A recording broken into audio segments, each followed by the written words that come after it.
Welcome to Metagame Mastery. Today we will be continuing our coverage of the Rivals of Ixalan previews with some very exciting new cards. If you like our content, please remember to like, share, and subscribe.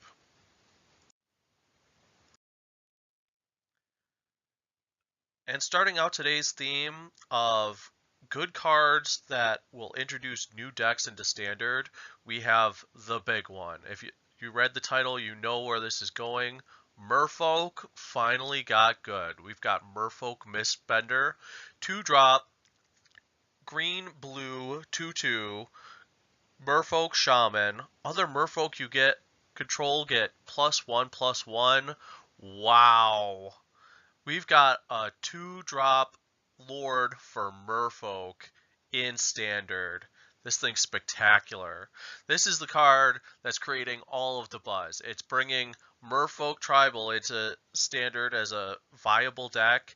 This is going to find its way into Modern gameplay. Grab these up when you can get a hold of them, because this is the big card so far. Next up, we have another good Merfolk card, Seafloor Oracle. 4-drop, 2 colorless, blue, 2/3 Merfolk Wizard. Whenever a Merfolk you control deals combat damage to a player, draw a card. So what we're seeing is sort of a Biden of Thassa effect on a body in Merfolk.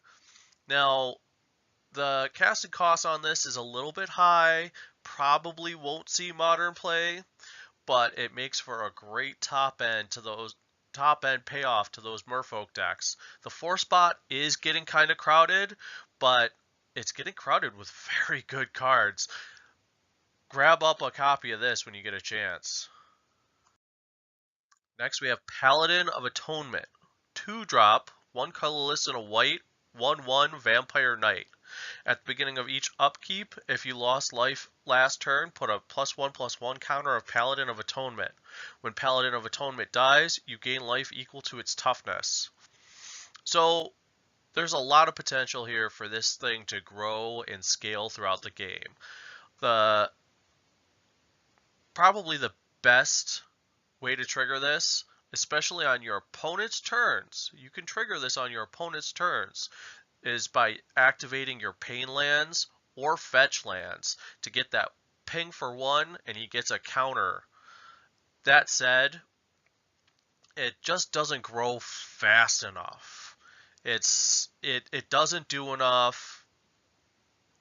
Vampires have decent 2-drops as is. I don't think this winds up making the cut.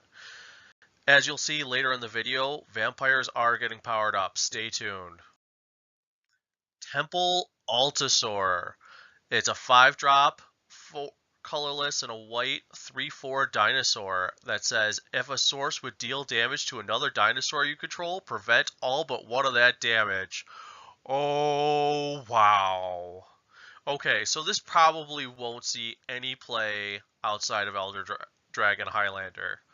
That said, if you're looking to build that enrage-centered dinosaur deck for Elder Dragon Highlander, this just blew it up.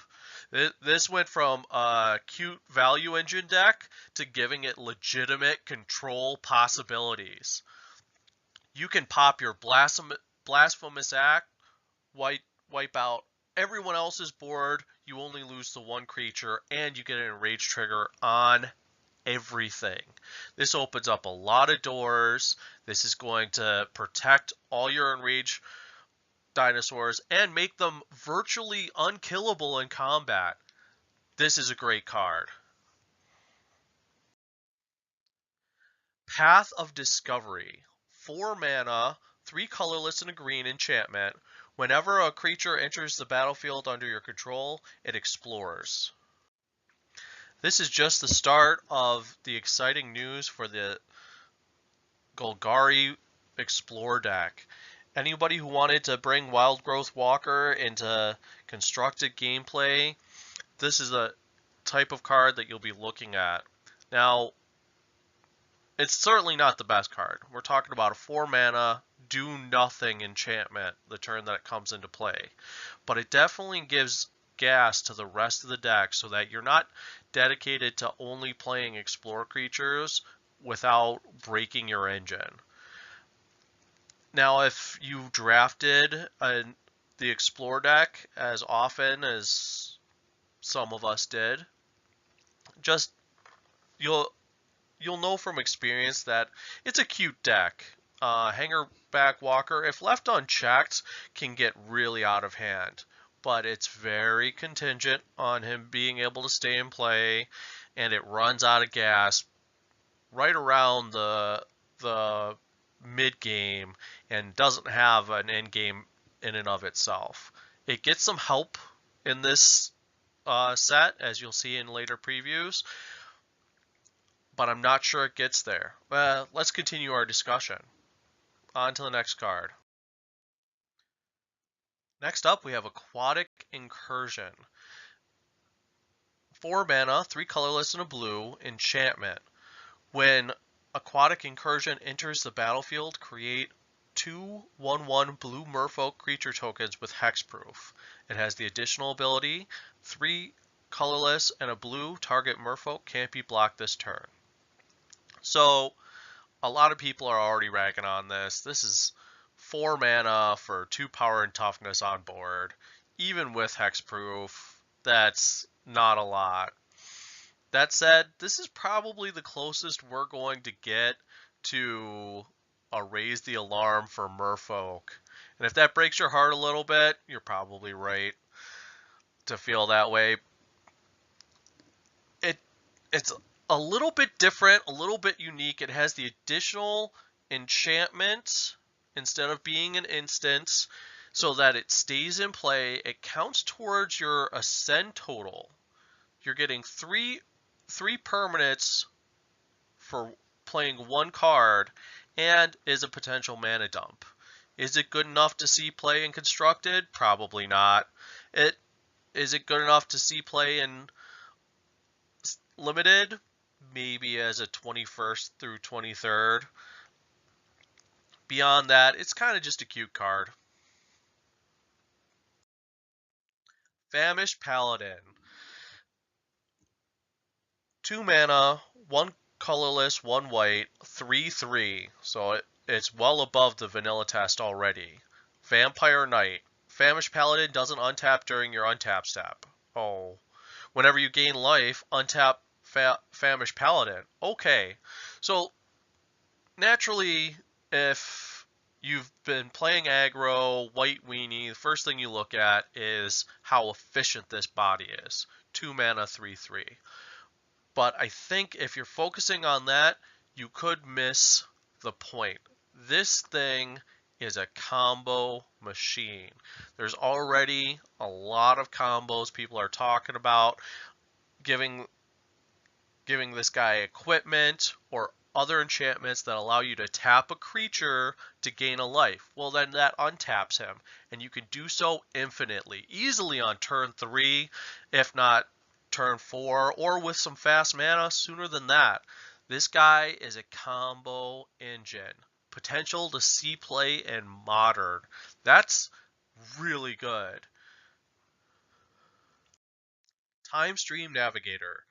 2 mana, 1 and a blue, 1/1. Creature, human, pirate, wizard with Ascend. Now, if you haven't been following the spoiler so far, Ascend is a new mechanic that if you control 10 or more permanents, you get the City's Blessing for the rest of the game. With the additional ability, pay 2 colorless, blue, tap, put Time Stream Navigator on the bottom of its owner's library. Take an extra turn after this one. Activate this ability only if you have the City's Blessing. Okay, so for regular constructed and limited purposes, it's going to be very hard to get this online. And even when you do, it's just going to be a very expensive time walk. Now, in the right deck, this is a kill condition. And I'm going to explain why. Particularly in EDH, where you have cards like Progenitor Mimic, and you can create a copy of this every single turn. You've got cards like Inala, where if you have a bounce engine, you can put a new token that's a copy of this into play with haste every single turn. There's a very good, very easy card combinations out there where you're going to be able to just take infinite turns and lock your opponents out for the rest of the game. That in and of itself makes this an awesome card.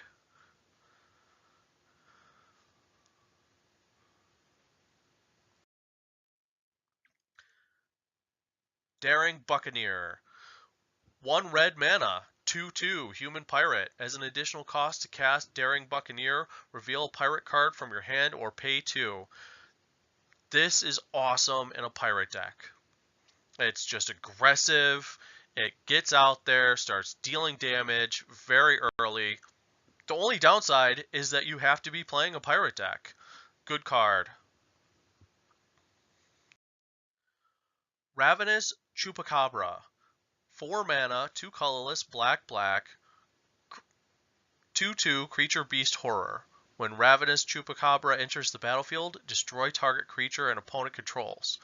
So everyone's immediately comparing this to Necrotal. And you know what? You're right to do so. It's very similar. In many ways, it's better than Necrotal. Same casting cost, +1 toughness, which is not trivial. And the most important thing is when it enters the battlefield, there is no limitations on what type of creatures you can target. Necrotal can only target non-black, non-artifact creatures. This targets anything. Granted, you lose first strike.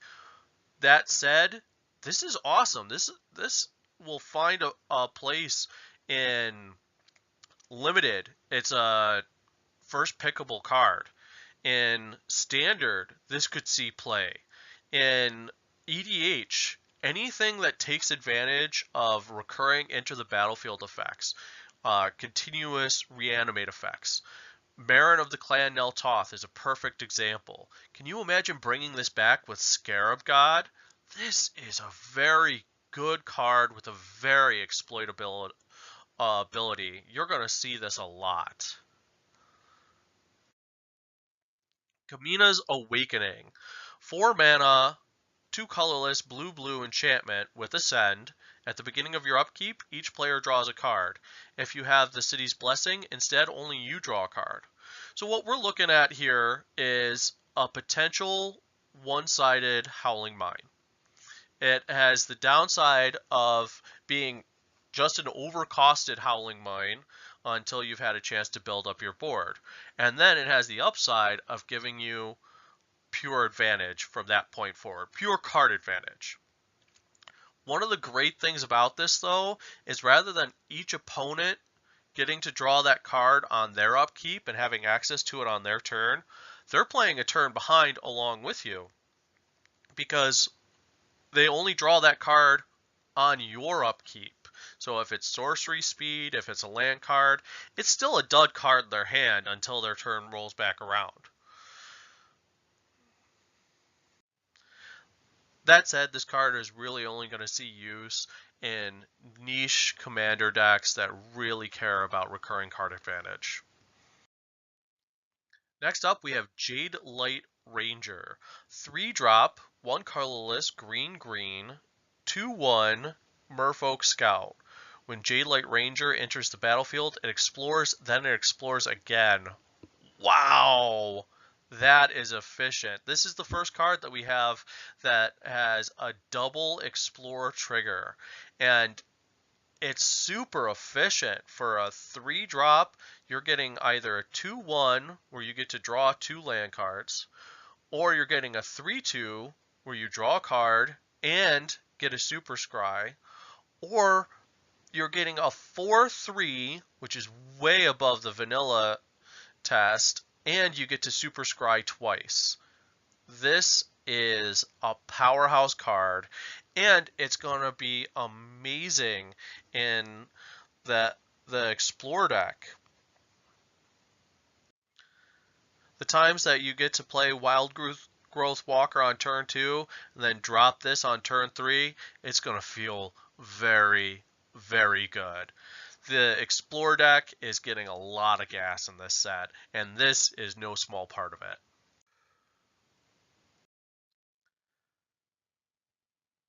Next we have Legion Lieutenant. 2-drop, white, black, 2/2, Vampire Knight. Other vampires you control get +1/+1. Okay, so we had the Merfolk Lord.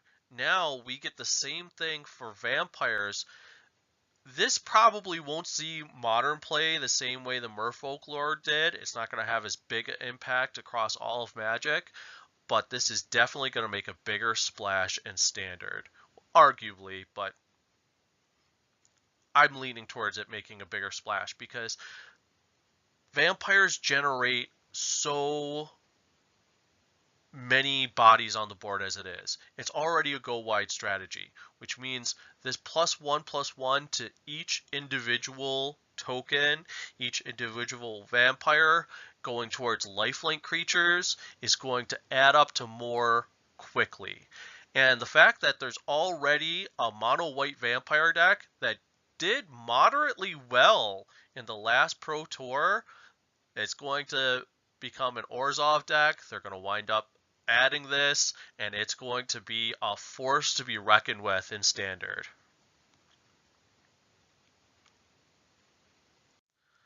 Also, Edgar Markov loves this.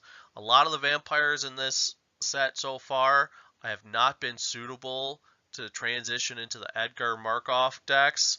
This is an exception to that rule. He's going to fit in just fine.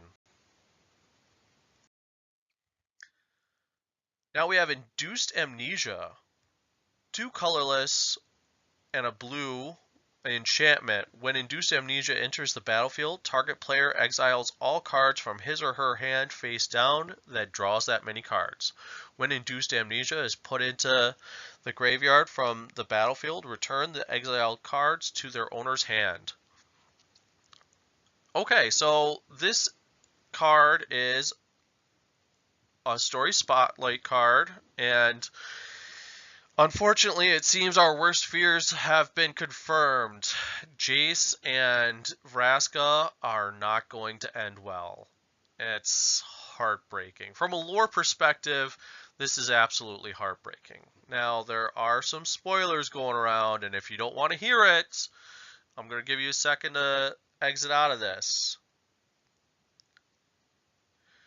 That said, according to the art book, this is voluntary on Vraska's part as a way to help protect Jace and herself from Nicol Bolas finding out about their relationship. So she's basically sacrificing herself and her relationship with him for their mutual well-being. Still, it sucks to see this ship end. This was probably one of the better interpersonal dynamics that has been written, maybe in the history of Magic, certainly in modern Magic. So I hold out hope that someday he'll be able to reverse it, but that's not necessarily the case. Going back to the card itself. When Induced Amnesia enters the battlefield, target player exiles all cards from his or her hand face down and draws that many cards. So what we're looking at here is a one-sided windfall, right? You get the ability to swap out the hand you have that's maybe stalled. You don't have the right pieces to be able to hit your curve and bring in a new hand, draw a whole new grip. It also has the additional upside that if the board gets wiped, maybe through Nevinyrral's Disc, for example, or any sort of destroy all permanents, you get to refresh your hand with what was previously in it. It's a neat card. I can see it seeing some niche play. I definitely don't think anyone's going to build any crazy combos. One of the cool ones that comes to mind is Erte the Corrupted, who has the ability to counter spells if you sack a creature or pay 1 blue, sack a creature or enchantment. That's a way for you to double your hand size with this and give him some fuel for the fire. I don't know if that's enough for it to see a lot of play though. Probably a bulk rare. Here we have Tillinali Summoner, 2-drop, 1 colorless, 1 red, 1/1 human shaman. With Ascend, whenever Tillinali Summoner attacks, you may pay X and a red. If you do, create X 1/1 elemental creature tokens that are tapped and attacking. At the beginning of the next end step, exile those tokens unless you have City's Blessing. So this is an interesting card because it's a little bit of a non-bow. It's very inexpensive, very small, but it's a City's Blessing enabler. And really, you only want to play this when you're going to attack with it and wind up getting City's Blessing immediately for doing so. At that point, it can become a massive token generator. I really only see this getting play in dedicated elemental tribal decks, or maybe something that's really indiscriminate about going wide, like Zada, Hedron Grinder will love this card. Beyond that, I don't see it getting a lot of play. In contrast, we have Admiral's Order. 1 colorless, blue, instant with Raid. If you attacked with a creature this turn, you may pay 1 blue mana rather than pay the spell's mana cost. Counter target spell. Okay, so this card's interesting in the fact that it has 2 modes. Its worst mode is when you're playing it on your opponent's turn, and it's basically just a cancel, which isn't much of a downside. This is a cancel with upside at that point. The better mode, though, is when you've already attacked, you're playing an aggressive deck, you're already attacking, maybe with pirates, maybe with merfolk, and on your second main phase, or if your opponent has some sort of combat trick, you have the ability to counter it. This is already being touted as the answer to Settle the Wreckage, and personally, I think that's spectacular. This is going to make Standard in general much more aggressive, and has the potential to see play in Modern. That's how good this is.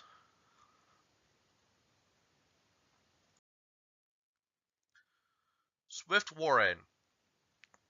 1 colorless, green creature, Merfolk Warrior. That is a 3/3 body. Flash. When Swift Warren enters the battlefield, target Merfolk you control gains hexproof until end of turn. So, just looking at it, you've got a 3/3 with upside for 3 mana. That passes the vanilla curve. Flash is very potent, can act as a potential removal spell and combat trick, and also can be a counter spell to protect your board state, because if you've played Merfolk Tribal in Constructed and Ixalan, you know that it's very fragile, very vulnerable to disruption. This is a way for you to offset that. This is a very good 3-drop. There's a lot of good options coming out for Merfolk in this set, and the 3 and 4 drops are really getting crowded in this deck.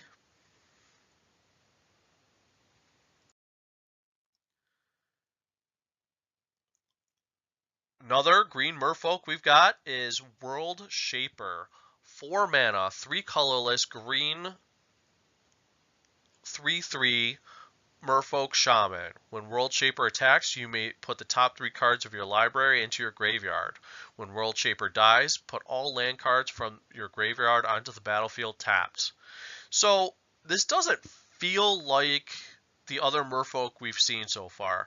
The other ones are very tribal oriented, very tempo based, This seems like it's an engine for maybe a Golgari strategy, like Dredge or Gitrog Monster, maybe even Titania in EDH. That seems strange to me. It will definitely see play in Gitrog Monster, some Dredge strategies in EDH. I don't think it's overcosted to see modern play. Might see some limited play, but I think this is going to be relegated to being a Gitrog monster card. Etali Primal Storm, 6 mana, 4 colorless, red, 6/6 legendary Elder Dinosaur. When Etali Primal Storm attacks, exile the top card of each player's library. Then you cast any number of non-land cards exiled this way without paying their mana costs. Wow, this is sick. I I can only look at this as a commander card right now because it's going to be so good in commander. Just the ability to get this in play, possibly with haste, maybe through Regisaur Alpha, and immediately start stealing the top card of opponent's decks in commander. Those are going to be some big, flashy cards most of the time. This and it's each player's library. It affects your own. It affects the opponent you're attacking and any opponents that you aren't attacking. What a value engine. This thing is sick. Put it in your dinosaur decks. Put it in your red decks that get aggressive fast. This is just a generally good card. Here we have Pirate's Pillage. 4 mana, 3 colorless and a red sorcery. As an additional cost to cast Pirate's Pillage, discard a card. Draw 2 cards and create 2 colorless treasure artifact tokens with tap, sacrifice this artifact, add 1 mana of any color to your mana pool. So this is basically you're getting a cathartic reunion type effects. We see these basically every set now where you can rummage in order to get additional cards. You're paying an extra 2 mana to do it at sorcery speed and getting that back as mana storage. This gives you the versatility of being able to potentially play some of those cards you drew, and it also gives you the ability to ramp next turn. That said, one of the great things about Faithless Looting, Cathartic Reunion is that they're so cheap to begin with that you basically always have this as an option anyways. I don't see why anyone would opt to play a 4 mana version of this card unless they're really deep into instant and sorcery rummaging in their deck. This is going to be relegated to EDH. It'll be very difficult to pull off even in limited. And when I say in EDH, it's going to be super niche. You're going to need a very dedicated rummage deck to make this worth your while. Here she is, Huatli Radiant Champion. The big planeswalker everyone was waiting to see. 4 mana, 2 colorless, green, white, 3 loyalty to start. Her +1 ability is put a loyalty counter on Huatli Radiant Champion for each creature you control. Her -1 ability, target creature gets +X until end of turn, where X is the number of creatures you control. And her -8 ultimate, you get an emblem with whenever a creature enters the battlefield under your control, you may draw a card. So this is way too clunky to see standard play. But let's unpack some of these abilities because they're doing some interesting things here. First and foremost, her plus ability gets her +1 and then an additional loyalty counter for every creature you have on the board. That's a potential to gain a lot of loyalty in the right, say, token strategy. Faster than any other planeswalker ever. This that's interesting in and of itself. Unfortunately, I don't think there's enough of a payoff there. Just being able to make one of your go wide tokens go tall, if it doesn't have trample, that's not going to amount to much. And the ability to pop off your ultimate next turn is neat, but what are we looking at as an ultimate? The ability to draw a card whenever a creature enters the battlefield? We already have a lot of those effects in Commander. Don't get me wrong, I think this is going to be a fine addition to, say, the risks, the redeemed builds. Beyond that, I'm not seeing this get a lot of play.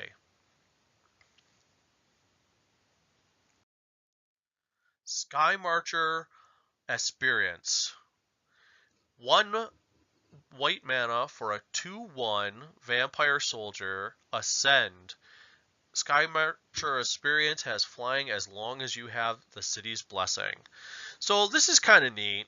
It's very efficient, very aggressive 1-drop for your vampire decks, which are going to definitely be a thing in Standard. And on top of that, if you draw this late game, it has the potential to come in as an evasive attacker, which makes it not a dud card as a top deck. A lot of upside here. It's pretty straightforward, relatively balanced, certainly passes the vanilla test. Not too flashy, just a really good card. You're going to find a lot of use for this. Here we have Dead Man's Chest. It's a 2-mana enchantment aura for 1 colorless and a black. Enchant a creature an opponent controls. When enchanted creature dies, exile cards equal to its power from the top of its owner's library.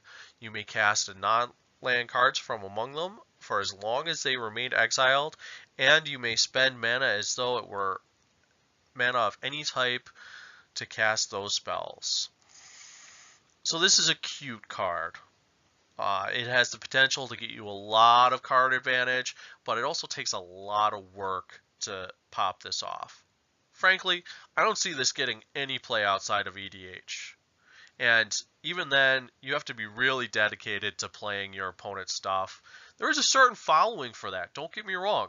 There's the Gaunty Lord of Luxury decks, there's the Sen triplets. There are a lot of people who just love taking advantage of all the good cards people cram into their EDH decks and making them their own. That said, it's a lot of work, takes a lot of setup, and it's not reliable. I don't see this getting any play outside of that very niche deck archetype in Commander. Bishop of Binding. 4 mana, 3 colorless and a white, 1/1 creature vampire cleric. When Bishop of Binding enters the battlefield, exile target creature an opponent controls until Bishop of Binding leaves the battlefield. Whenever Bishop of Binding attacks, target vampire gets +X until end of turn, where X is the power of the exiled card. So this is neat.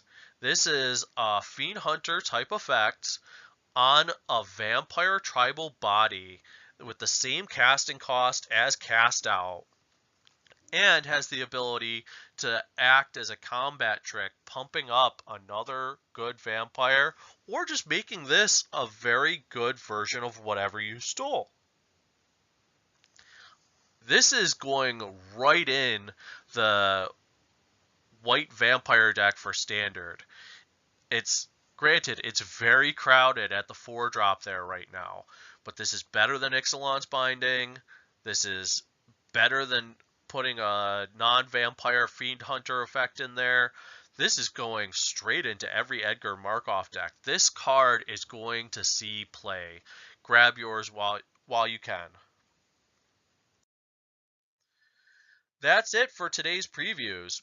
If you enjoyed our content, please remember to like, share, and subscribe, and have a great day.